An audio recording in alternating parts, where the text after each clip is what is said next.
निकल गया तो हम पहचानते नहीं, जरूरत पड़ने पर गधे को बाप कह दीजिए, बाद में कहिए गधा बाप तो रहना है, मेरा बाप तो वो है।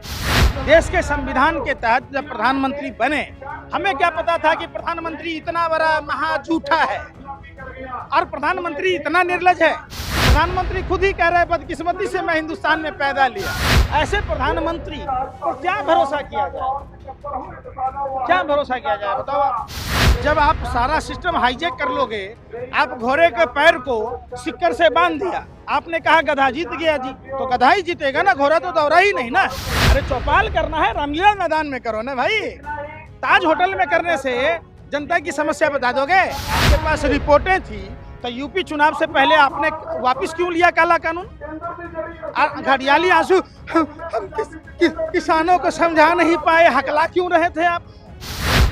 वो जब बाहर विदेशों में जाते हैं तो गांधी और बुद्ध की चर्चा करते हैं, जब देश में रहते हैं तो नाथूराम गोडसे की बात कहते हैं। ये जो मीडिया कर रही है वो सरकारी एजेंडा है। पहले के राजा महाराजा अपने प्रचार के लिए भांड रखते थे, अब ये मीडिया है, ये भांड का काम करती है। आप अगर लड़ोगे तो आपकी माँ खुशहाल रहेगी, आपकी माँ दुखी रहेगी। तो जब हम सभी लड़ेंगे तो क्या हमारी भारत माँ खुश रहेगी? अल हनान जो इजराइल की कंपनी है, जो टीम जॉर्ज ओरो के नाम से इजरायली में जाना जाता है, जब आप सारा सिस्टम हाईजैक कर लोगे, आप घोड़े के पैर को सिक्कर से बांध दिया, आपने कहा गधा जीत गया जी, तो गधा ही जीतेगा ना, घोड़ा तो दौड़ा ही नहीं ना।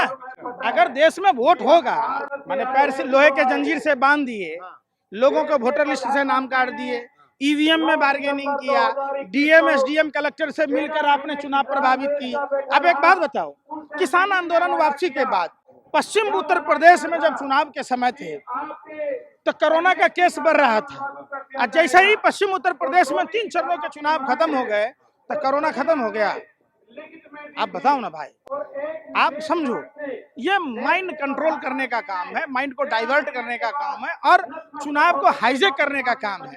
आप क्या कहना चाहते हैं?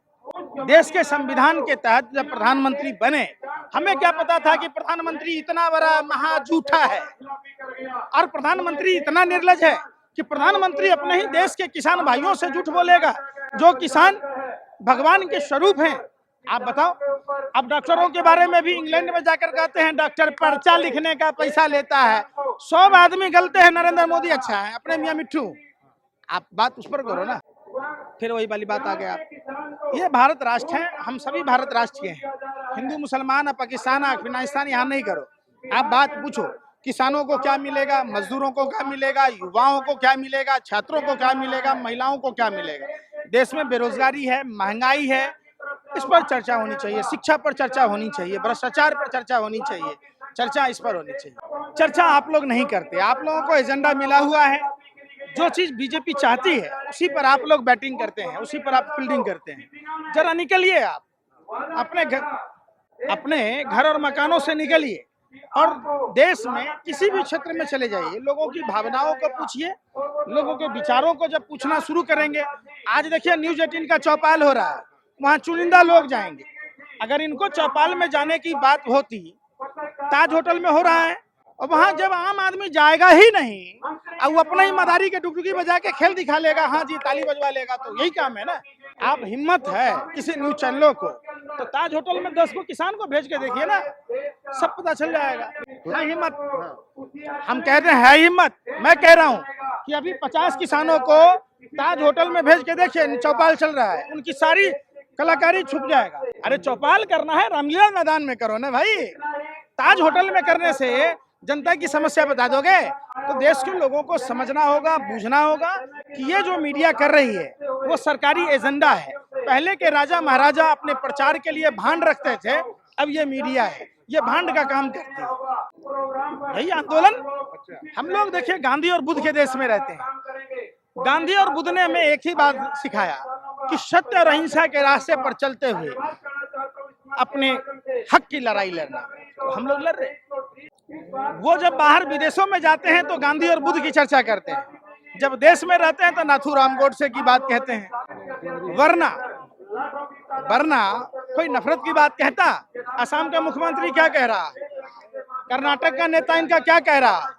देखिए, देश में जो भी इस भारत भूमि पर जन्म लिया, चाहे वो किसी भी जाति, किसी भी भाषा प्रांत से आता हो, किसी भी धर्म से आता हो, हम सभी भारत माँ के संतान हैं। आप सोचिए कि आप कितने भाई हैं, कितने भाई हैं? अरे आप कितने भाई हैं अपने परिवार में? मैं पूछ रहा हूँ, आप अगर लड़ोगे तो आपकी माँ खुशहाल रहेगी, आपकी माँ दुखी रहेगी।